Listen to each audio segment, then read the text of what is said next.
I'd like to bring to the stage Dr. Eric Daar. He works at the Harbor-UCLA. You can read all of his particulars in the program. He's on the editorial board of many HIV and infectious disease publications, and he is actually currently doing some fascinating work on one thing that we've all been talking about, and it's all been in the news, COVID vaccines. Let's give a very warm Grove welcome to Dr. Eric Daar. It's really my pleasure to be here. I'm so excited to have the opportunity to talk to you about another area of COVID research, and that's particularly vaccines. And, you know, it's worth noting that this was arranged some time ago. We all, as Rafi said, had to turn in our slides a while ago. And it's remarkable that yesterday, literally yesterday, we heard for the first time about the extremely important 084 study that Rafi talked about for injectable PrEP for women. Yesterday, we heard about the first emergency use authorization for a therapeutic for outpatients using the monoclonal antibody that Dr. Chu talked about. And then I'm going to talk about vaccines. And yesterday, yes, 3 yesterdays, we heard very promising and exciting news about vaccines for COVID. So it's extremely important to recognize that certain groups of individuals have been disproportionately affected by COVID. This slide is one of the early slides that demonstrated the relationship between hospitalization and age. The higher the curve, the more hospitalizations there are. And you can see that as people get older, they're at higher risk for hospitalization, and as has already been said, those are the people that are at the highest risk for dying as well. And it's not just people who are over 85 or 80 or 75. People who are over 55 are at higher risk for hospitalization and death. So our seniors and our older people, I'm one of them, are at higher risk for bad outcomes from this disease. We also have talked about how it's disproportionately affected our communities of color. And again, adjusting for the population, what this slide is saying, that per 100,000 individuals, again, focusing on associations with hospitalization and bad outcomes, not just infection, are things like our American Indian, Alaska Natives, non-Hispanic blacks, Hispanic or Latino populations, considerably higher than our white communities. So we have our older individuals, we have our communities of color, and we also know that our patients who have other comorbid conditions, the hypertension, diabetes, obesity, that Tony was talking about, these are all the things that are associated with worse outcomes. And when we think about trying to prevent a disease with any therapeutic or a vaccine, the group of people we want to help the most are the ones that are at the highest risk of bad outcomes. We already talked a little bit about the national program to address the pandemic, and many have heard about Operation Warp Speed. And this was a group that was put together, a public-private venture, to try to tackle the problem of the pandemic as quickly as possible. And the focus is on treatment, which we've already talked a little bit about, and prevention, which is what I'm going to talk about. So this is where we are for prevention. It kind of reminds me of the early days of HIV, not just the early days, in that we had ways to protect ourselves from HIV, and it was primarily barrier protection, or condoms. We similarly have ways to protect ourselves from COVID. And it's really by focusing on the fact that we know that the reason and the mechanism for COVID transmission is mostly these respiratory droplets. And we've all heard about this. These are these large droplets that carry the virus that are coming out of people's mouths just when they speak. And certainly even more so if they cough or they sneeze or they yell or they sing. And we know that these droplets are primarily responsible for transmitting the virus. And as has already been mentioned, this is true even in people who don't have symptoms, but who are infected. There is some concern about virus floating in the air for a more prolonged period of time, so-called aerosolization.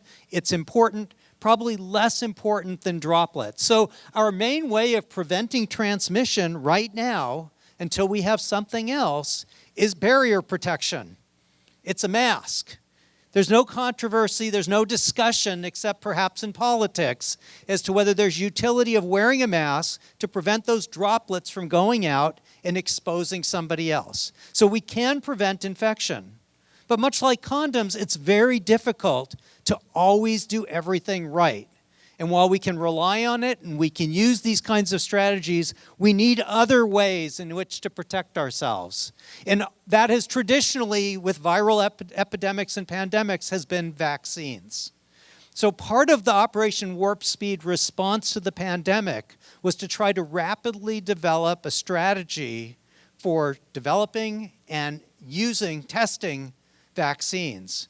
And there's this COVID-19 prevention network that is available in part of the process. And this is simply the website, and if you're interested in it, you can go to this coronaviruspreventionnetwork.org, and you can learn more about what is being done for prevention as part of this federal program, a large part of which is vaccines. And in addition to learning more about the vaccine strategies and other prevention strategies that are being looked at, you can also sign up.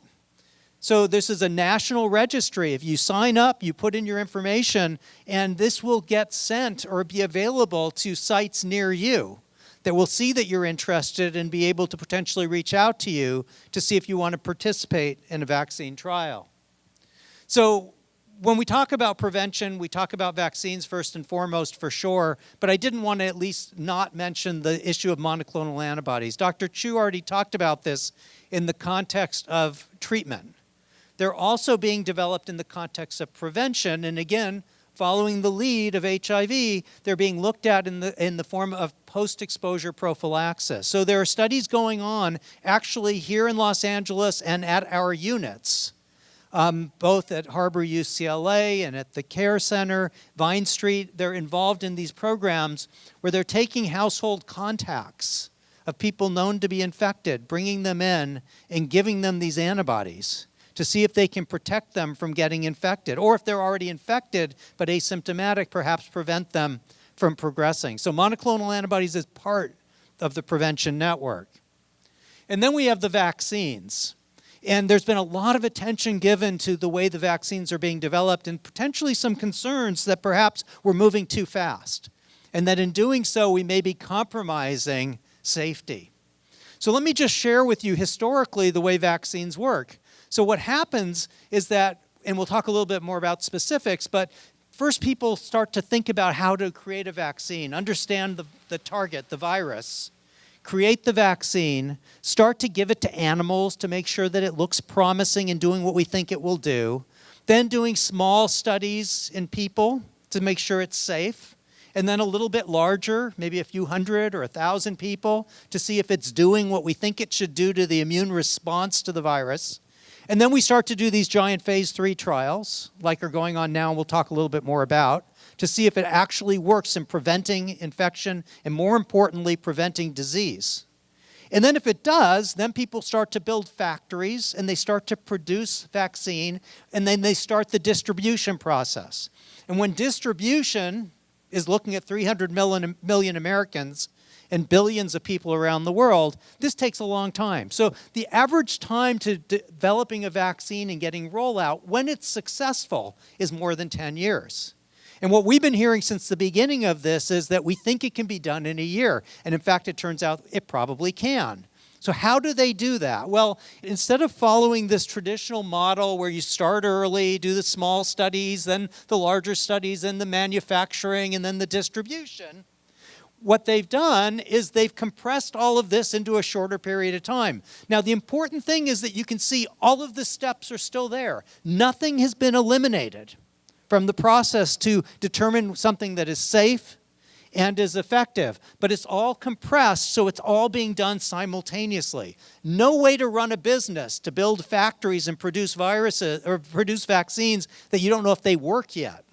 But in addressing a pandemic where time is of the essence, and people are dying every day, this makes a lot of sense. So what the federal government's program has been is to compress the timeline, follow all of the steps, but with the idea that if we get a hit and demonstrate that a vaccine looks to be safe and effective, we're already starting to manufacture it and planning on how to distribute it. In addition, to hedge your bets even further, is why not do it with more than one, but do it with maybe 6 different vaccines, 6 giant phase 3 trials. 30, 45, 50,000 people per trial, with the idea that hopefully one will work and that you can establish its safety and effectiveness in a short period of time. And if you're lucky, you get more than one that works, which just means you can produce more vaccine quicker. And this is exactly what's been done. So when they start to think about creating vaccines, one of the things that we've done to try to accelerate the process is we've taken advantage of so-called platforms for vaccines that have been developed in trying to deal with other problems like Ebola and MERS. So because these platforms already existed, as soon as people identified the part of the virus that's important, that spike protein, they were able to introduce it into these various platforms. And we've got these platforms that include just RNA, some of the genetic material of the virus. We have platforms that use these cold viruses as vectors and others. And the vaccine strategies that are being implemented and rolled out into clinical trials, these large phase 3 trials, represent all of these. The two trials furthest along are the ones you've heard about. One is Moderna and one is Pfizer. And those are all using this RNA strategy. The next two that are moving along quickly include using the cold virus, this adenovirus, as a way to get that small piece of genetic material into the person so that the body can develop this immune response. The important thing about all of these vaccine strategies that are listed here is that none of them are introducing into anybody's body the actual virus. You cannot get COVID from any of these vaccines. All they're designed to do is expose you to a tiny little piece of the virus so that you can mount an immune response. Our goals are to design these very large trials. The trial that's being done right now, both at the Care Center and at Harbor-UCLA, is the AstraZeneca trial, which was originally planned to enroll 30,000 people. 20,000 get vaccine, 10,000 get placebo. Nobody knows who gets what. And ultimately, the goal is to see if you can reduce the likelihood of somebody getting sick. Not infected, but sick from COVID-19. And in order to do that, we need to enroll the people who are at the highest risk, our communities of color, our seniors, and those individuals who have these comorbid conditions. And we need a population of people that are representative of the community. We need to make sure that it works within our community in all of these groups that are at the greatest risk for acquiring COVID-19 and becoming sick from it. We need to do that because we need to make sure if it works, that it works across all these populations. We also need to be reassuring these individuals when the vaccine actually rolls out. We need to be able to comfort them to believe, based on the science, that these vaccines are indeed effective in those groups and are safe for the populations that we're most worried about. And that is our obligation to our community when we do these vaccine trials, is to make sure that we're enrolling people representative of the community. And this is the website that we're using both for the Care Center and for Harbor-UCLA. This is the helpstopcovid.la that Tony was talking about. If you're interested in learning more about the vaccine studies that are currently enrolling here in Los Angeles, I encourage you to go to this website. In addition to getting more information, it also has an opportunity in both Spanish and English for you to sign up if you want to potentially volunteer. With that, I'll stop. Thank you all very much for your attention, and I appreciate the opportunity.